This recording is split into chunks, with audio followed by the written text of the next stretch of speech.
Bueno, entonces la clase de hoy tiene que ver con memoria, cómo la memoria se puede ver afectada en el caso de las amnesias, y para conocer los déficits amnésicos tenemos que conocer, por lo tanto, cómo funciona la memoria.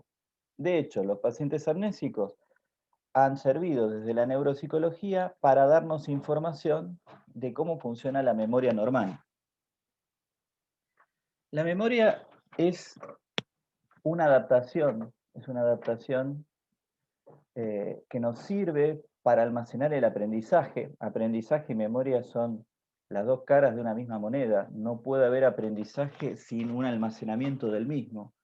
Y esto ha permitido que organismos biológicos, como los seres humanos, tengan la capacidad de aprender de la experiencia y no requerir solamente de patrones para los cuales vienen preparados por heredabilidad. Lo que fuimos descubriendo, los psicólogos fueron descubriendo que la memoria no era una entidad única, sino que son sistemas diferenciados, sistemas que están preparados para almacenar diferentes tipos de información y que los procesos nésicos tienen características particulares según el tipo de información que almacena cada sistema. Lo, lo que llevó el estudio neuropsicológico en profundidad de pacientes amnésicos es encontrar estas disociaciones que nos llevaron a pensar al menos entre 5 o 6 sistemas de memoria independientes en el cerebro. Todos estos sistemas, sin embargo, tienen procesos comunes. Una cosa son los sistemas de memoria, que quiere decir qué tipo de almacén y qué tipo de información es almacenada, y otra cosa es los procesos básicos que tiene la memoria, que son la codificación de la información, el tratamiento que le damos a la misma, el almacenamiento, que es el sostenimiento de las huellas durante un tiempo, que puede ser de corto a largo plazo, y luego la búsqueda de esa información, que puede ser tanto voluntaria como implícita. La recuperación a veces se vuelve instantánea, de forma refleja, sin la voluntad del individuo.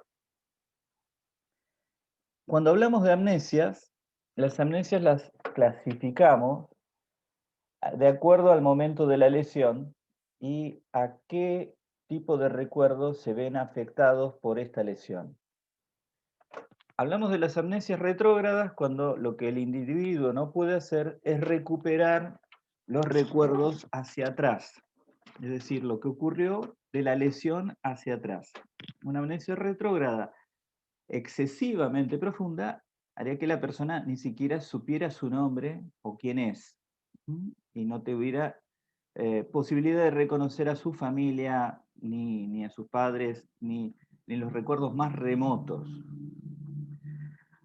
Una lesión que afectara principalmente los recuerdos que se van a constituir de ahí en adelante se llaman de tipo amnesia anterógrada, por la cual los individuos no pueden, no pueden asimilar nueva información.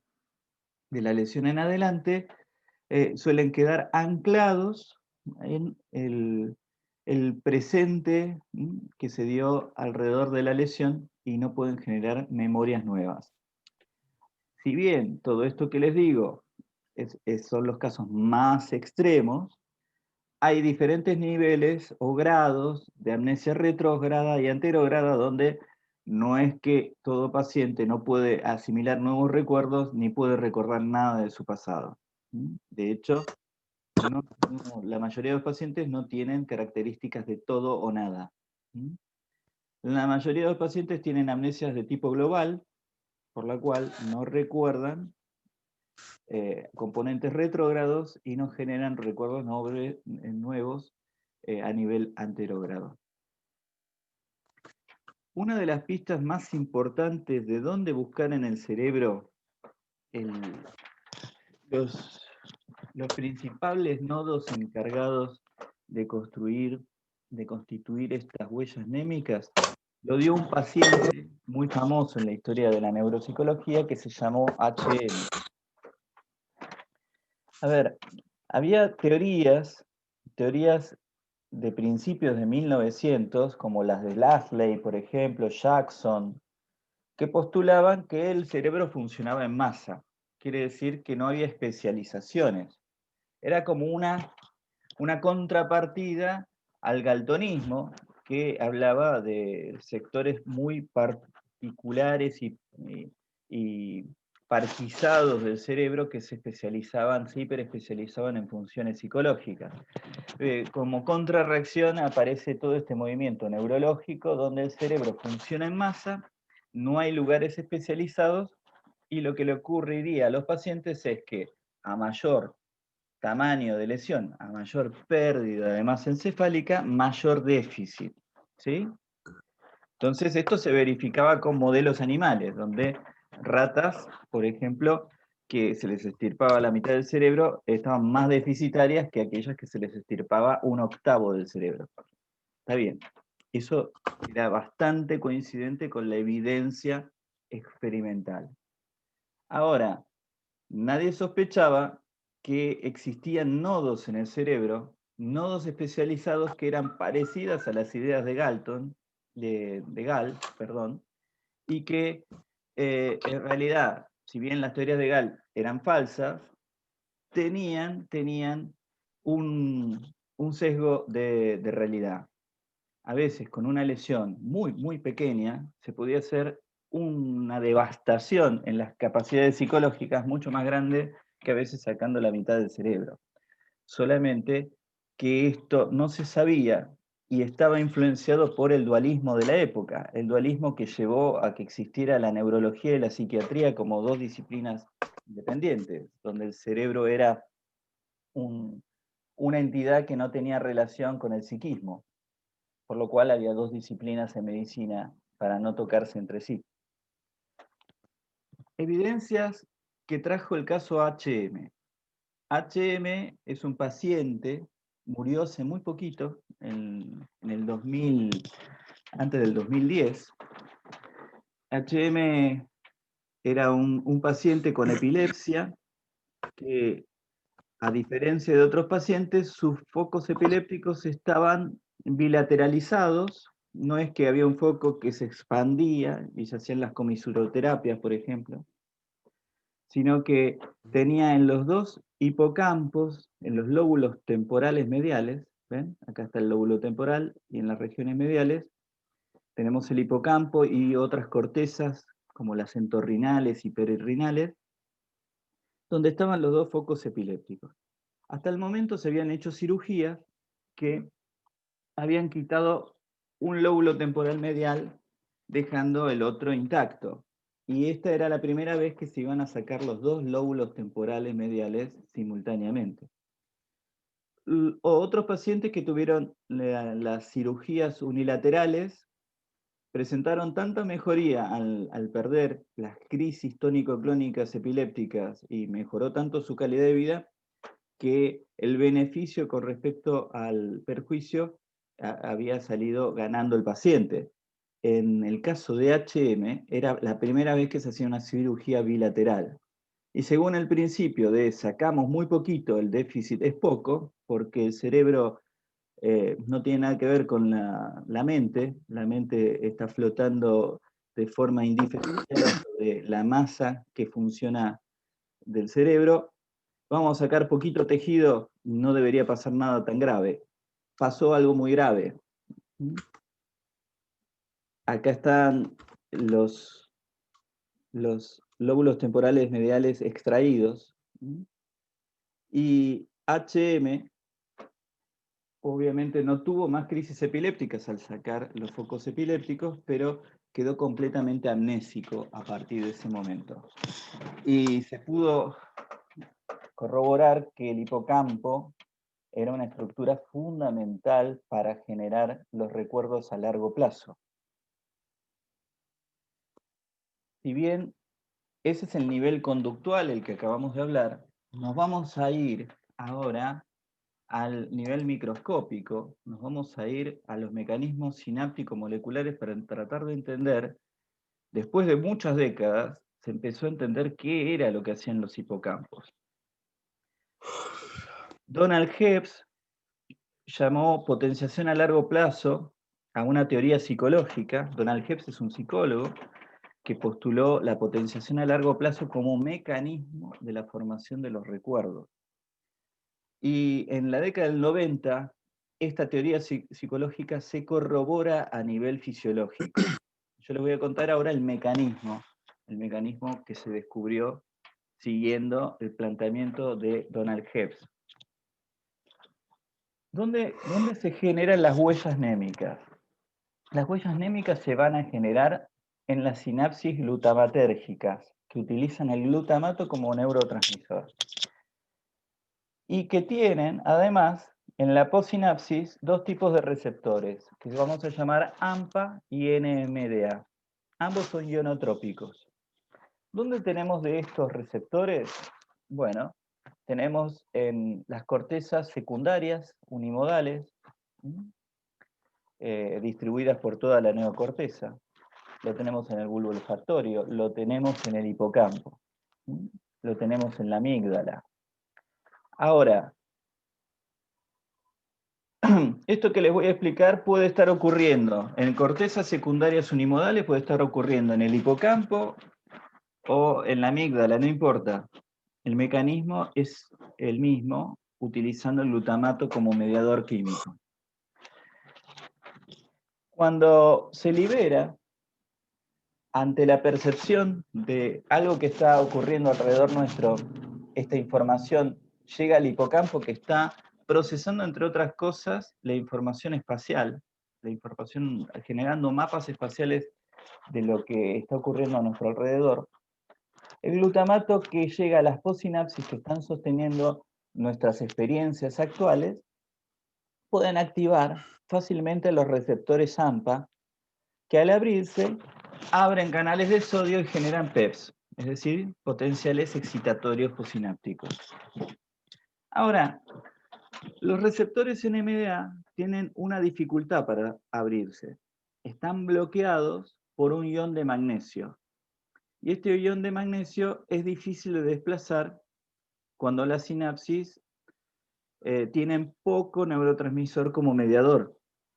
Acá estamos viendo el canal ionotrópico NMDA y cómo el canal está bloqueado por un magnesio, que por su carga positiva es atraído por el canal y lo está bloqueando.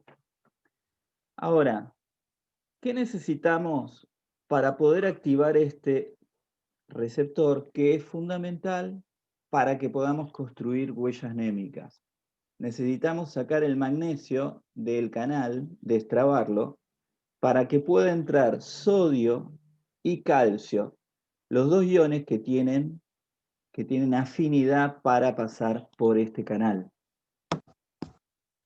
Bien, una experiencia anodina no va a generar memoria, porque la escasa generación de neurotransmisor puede generar un potencial de acción, pero no activar los receptores NMDA, es muy probable que no pase a la historia, no pase a nuestra historia de los próximos minutos en adelante, sino que se borre.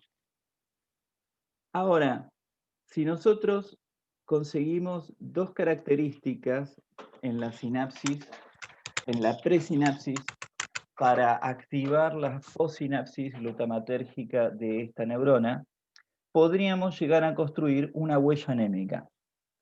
Una de las condiciones se llama los tétanos de alta frecuencia.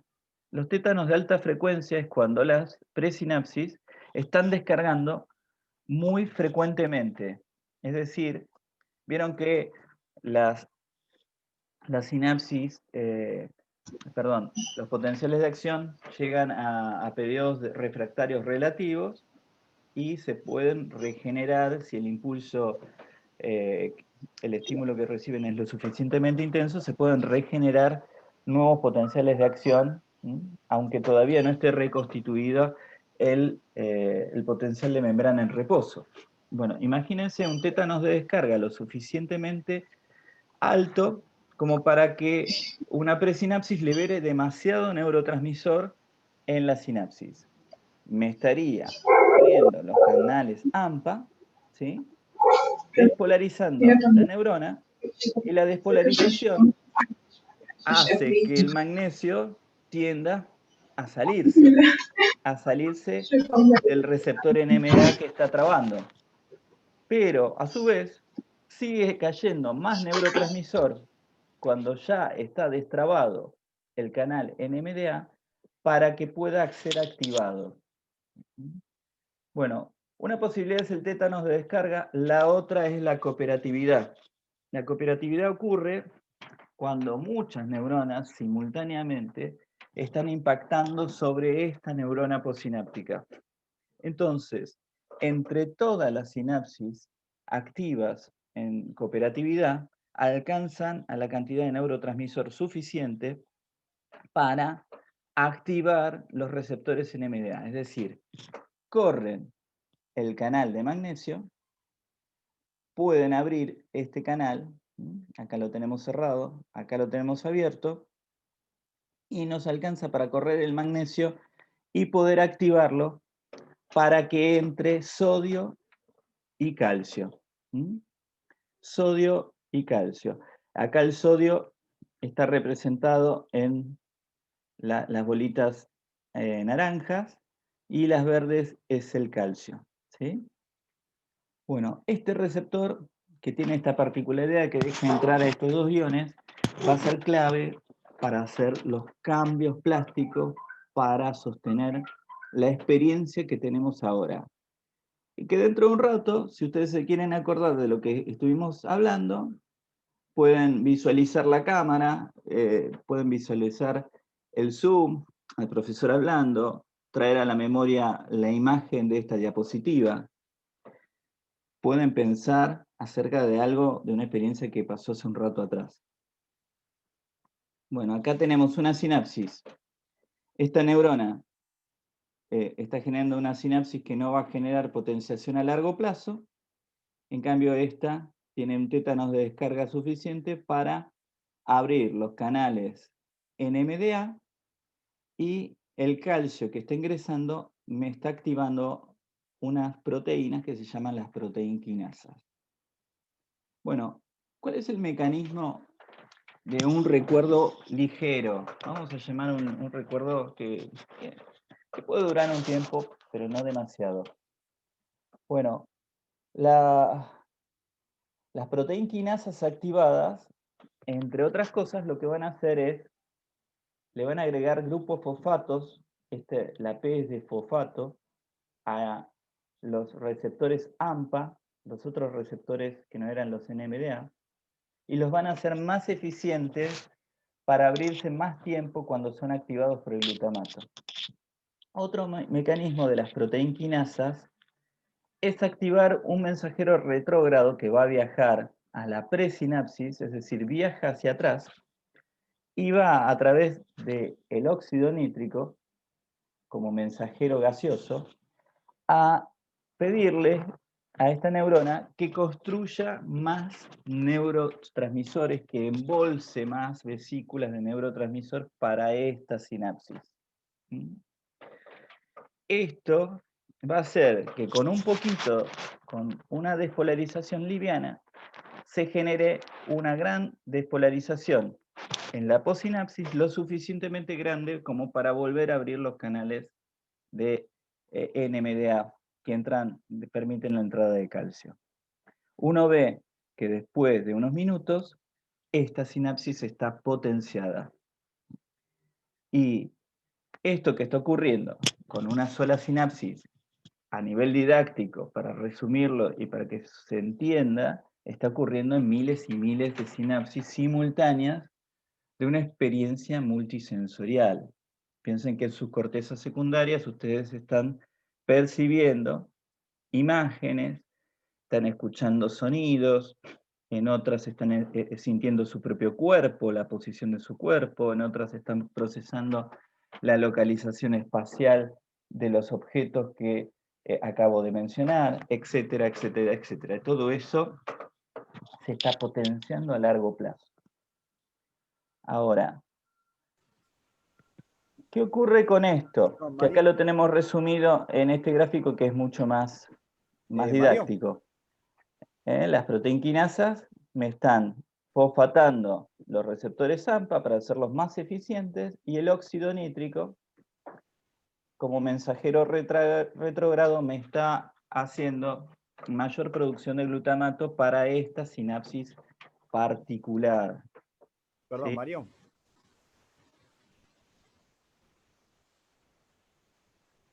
Mario, Ahora, mecanismos de olvido. Esto, un recuerdo que generó determinada intensidad en la entrada de calcio, activó las proteínquinasas. Las proteínquinasas tienen una forma donde tienen una parte catalizadora y una parte inhibidora. Y se abren como si tuviéramos la imagen de una navaja de esas antiguas para afeitarse, donde al abrirse la parte catalizadora queda habilitada para producir sus efectos y la parte inhibidora no puede inhibirla. Bueno, después de un tiempo que el calcio disminuye, el ingreso de calcio ha disminuido, esa navaja se vuelve a cerrar y la parte inhibidora hace que la parte catalizadora deje de producir efectos. ¿Qué pasa después de un tiempo? Bueno, piensen que los receptores AMPA, las proteínas canal en general de la membrana, tienen vida útil. Y después de un tiempito hay que reciclarlas. Y si nosotros teníamos estas que estaban modificadas con los grupos fosfatos, bueno, en un momento estos receptores viejos AMPA son removidos de la membrana y me ponen uno nuevo que no tiene los cambios, no tiene los grupos fosfatos adheridos, por lo cual es lo mismo decir, se está borrando el recuerdo que estábamos sosteniendo a nivel sináptico, ya no está potenciado. Y si la proteínquinasa ya está cerrada, el óxido nítrico ya deja de ser un mensajero retrógrado que le manda este mensaje de producir más glutamato a la presinapsis, se deja de producir ese glutamato extra, y el equivalente es que en un par de semanas está borrado el recuerdo de lo que habíamos experimentado. ¿Se entiende eso? Es decir, tal vez en una semana, donde estacionamos el auto hoy, no lo recordemos. ¿Cómo podemos resistir el olvido? ¿Cómo podemos resistir? Porque ustedes son conscientes que tenemos recuerdos que duran, son mucho más perdurables que unas semanas. Bien, depende muchas veces de nuestra motivación, de nuestro interés.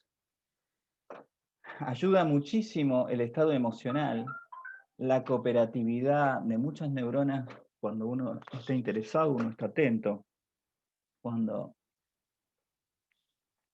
la noradrenalina en sistemas emocionales potencia nuestra atención, estamos interesados en el evento que está ocurriendo.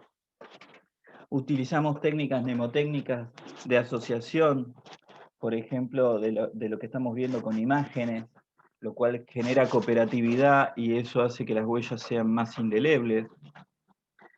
Entonces, si nosotros estamos muy interesados, pero estamos prestando mucha atención, estamos muy motivados, puede ocurrir que los tétanos y la cooperatividad sean aún mayores, el calcio que entra por los receptores NMDA es aún mayor y activemos, por ejemplo, a las calmodulinas, calpaína también es otra forma de denominarlas, que van a romper el enlace proteico que une a las proteínquinasas con su parte inhibidora y van a dejar a las proteínquinasas sin la posibilidad de inhibirse.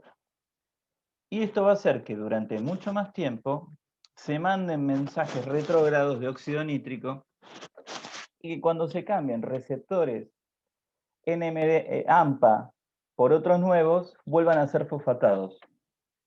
Y esto puede hacer que la memoria ya sea de mediano plazo, y ya pasen semanas, meses, y a veces podamos seguir recordando cosas. Pero esto no resiste el paso del tiempo.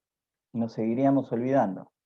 En algún momento las proteínquinasas también envejecen y son sustituidas por otras, por más que no tengan su parte inhibidora activa. Requerimos de mucho interés y de mucha motivación para que las cosas nos llamen suficientemente la atención y generamos un episodio que vamos a recordar toda la vida. Y ahí vamos a tener que activar factores de crecimiento neural, estos factores Krebs, que tenemos que activar en el nucleolo, es decir, en la información genética, para que nos permita hacer que crezcan los vínculos sinápticos de estas neuronas entre sí. Acá tenemos, por ejemplo, la sinapsis, como eran antes de generado el recuerdo, y los cambios plásticos por estos factores de crecimiento sináptico, que fíjense cómo ha potenciado, y ahora lo podemos observar a nivel de la morfología de la neurona, cómo ahora está mucho más conectada esta sinapsis con su presinapsis, con su postsinapsis, a partir de los cambios plásticos a nivel factores de crecimiento neuronal.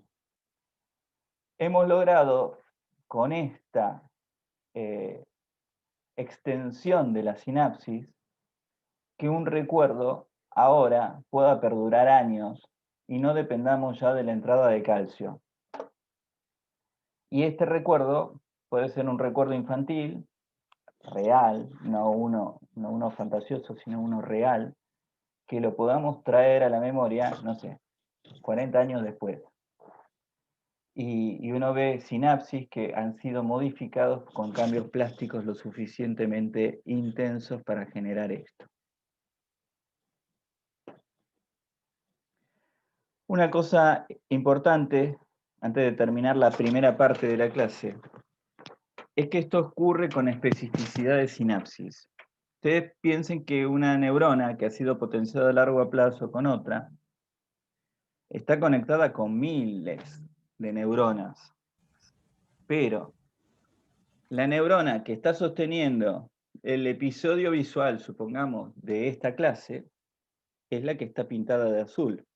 Esta verde no está siendo activada por esta clase.